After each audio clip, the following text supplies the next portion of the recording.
शाहीर राहिला उभा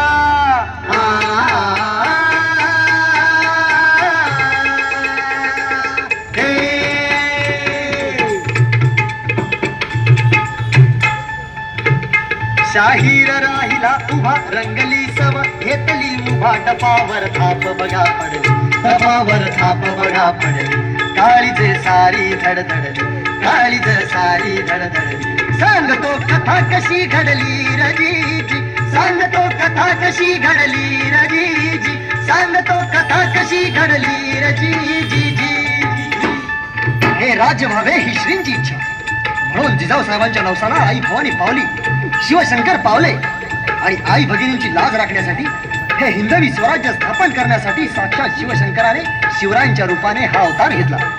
त्याला काळजी मराठी मुलखाची त्याला काळजी अवघ्या हिंदवी स्वराज्याची. प्रसन्न भवानी माय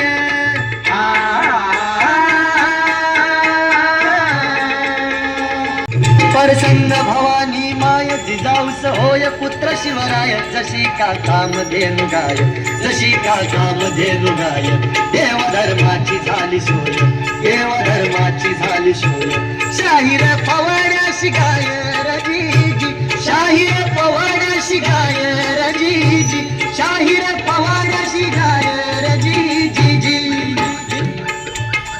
माय भगिनीची राखण्याला अवतारे स्वयं शिवराजजी हे जीररा जीररा जीररा जीरजी हे जीररा जीररा जीररा जीरजी स्थापना हिंदवी राज दिन रात झटे शिवराजजी हे जीररा जीररा जीररा जीरजी हे जीररा जीररा जीररा जीरजी जमवून मावळा पाज यवनाचा मोड तो माझ गडकोट जिंकतो ताज शिवराय शोभे जिरताज हे जीररा जीररा जीररा जीरजी हे जीररा. जिजाऊ मासाहेब आणि सह्याद्रीच्या शिखरांवर राज्य करणाऱ्या शुभा राजावरून आपला जीव भंडाऱ्यासारखा उधळून लावणाऱ्या मावळ्यांच्या साथीनं छत्रपती शिवाजी महाराजांनी स्वराज्याची शपथ घेतली आणि गाढवाचा नांगर फिरवलेली ही पावन भूमी आदिलशाहीला सुरुंग लावून मुक्त केली. अवघ्या मावळ प्रांतात आबादी आबाद झाली. शेती भाती गाई गुरं माय माऊली आणि अवघी रयत आऊसाहेबांच्या मायेत आणि स्वराज्याच्या छायेत सुखात नांदत होती. आणि तिकडे विजापुरात आली आदिलशहाची आई बडी बेगम महाराजांच्या स्वराज्यावर सुलतानी वरवंटा फिरवण्याची तयारी करत होती.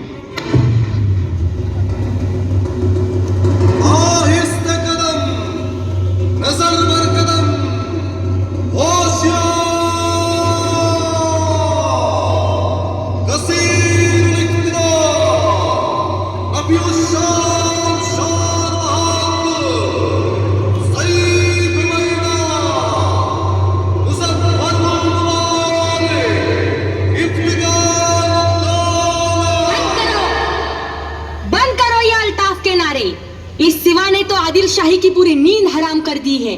पता नहीं इतने बड़े सल्तनत से ये सिवा डरता क्यों नहीं. 2 साल हो गए सिवा ने जावली पे कब्जा किया है. अगर ऐसा ही होता रहा तो एक दिन विजापुर भी हमारे हाथ से चला जाएगा. बोलो है कोई उस बगावत खोर सिवा को गिरफ्तार करने वाला आदिलशाह के सामने उसे लाने वाला.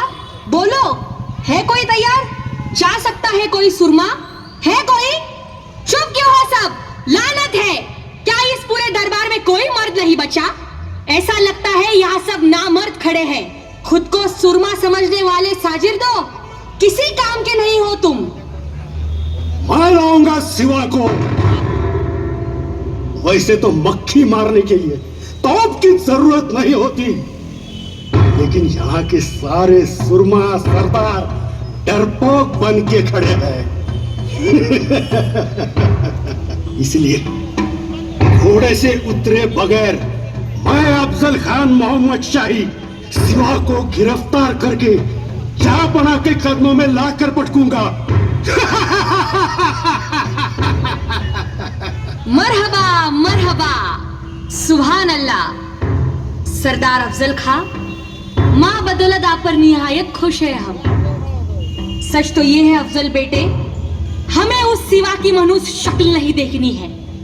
वही टुकड़े टुकड़े कर करके खत्म कर दो उसे। अगर ऐसा हुआ तो आदिल शाह के वजीर बनोगे, वजीर आलम अफजल खां। आपने तो औरंगजेब को भी कैद किया था। ये सिवा तो कुछ भी नहीं है आपके सामने। जितना चाहे खजाना ले जाओ, लेकिन वो सिवा अब नहीं बचना चाहिए। निघाला अफजल खान नावाचा वरवंटा आपली 35,000ची राक्षसी फौज घेऊन स्वराज्याच्या दिशेने निघाला.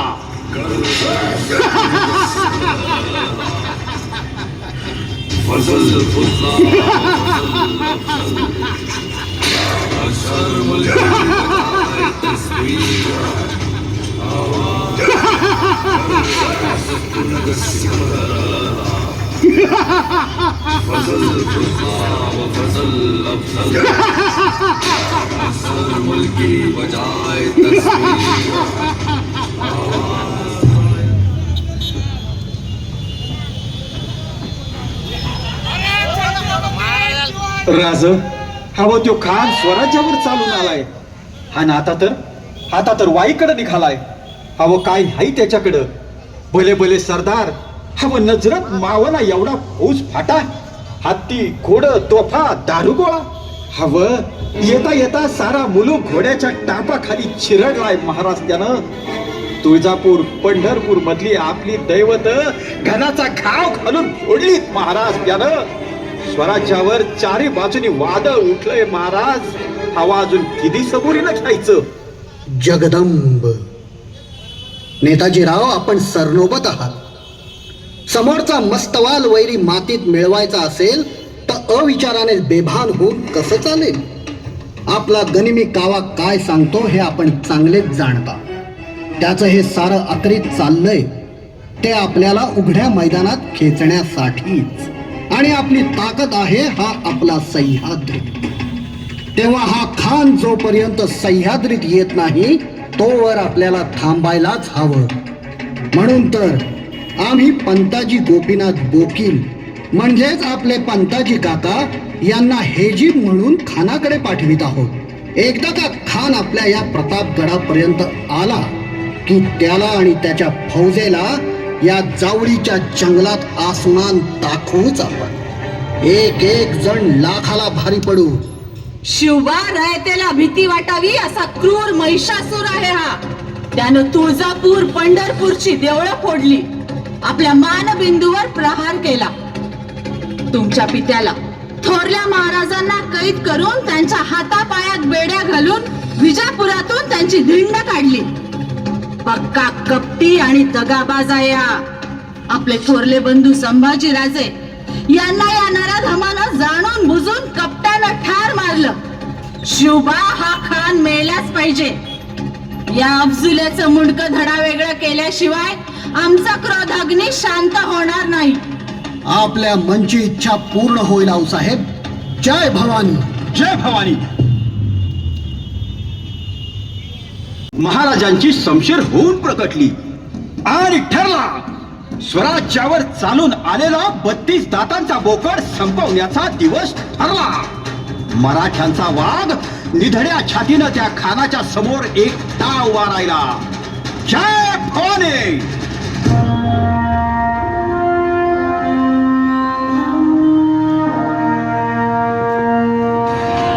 प्रतापगडच्या पायथ्याशी खान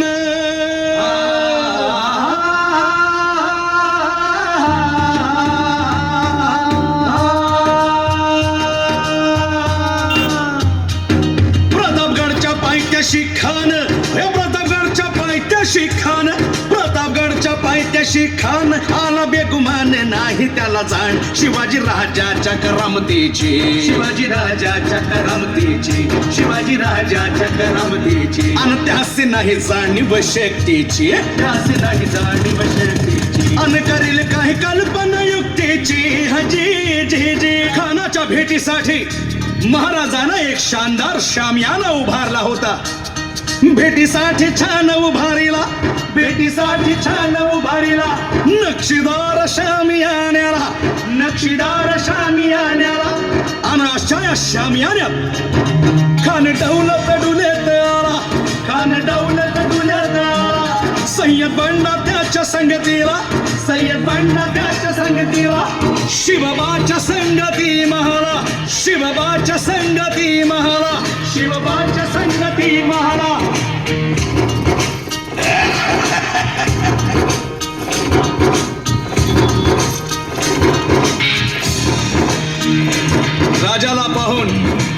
राजाला पाहून खान म्हणतो कसा, आओ आओ शिवाजी, आओ हमारे गले लग जाओ, आओ. खान हाक मारी तो हसरी, खान हाक मारी तो हसरी, रोको न नजारा गहरी जिरहा.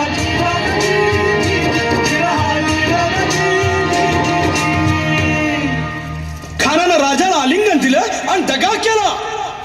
खानाचा अभिमान मान्याला, खानाचा अभिमान मान्याला, कट्यारीचा वार त्यानं केला, कट्यारीचा वार त्यानं केला. खर खर आवाज झाला, खर खर आवाज झाला, चिलखत होतय अंगाला, चिलखत होतय अंगाला. खानाचा वार फुका गेला, खान यडबडला. इतक्यात महाराजानं पोटामंदी पिचवा ठेकेला, पोटामंदी पिचवा ठेकेला.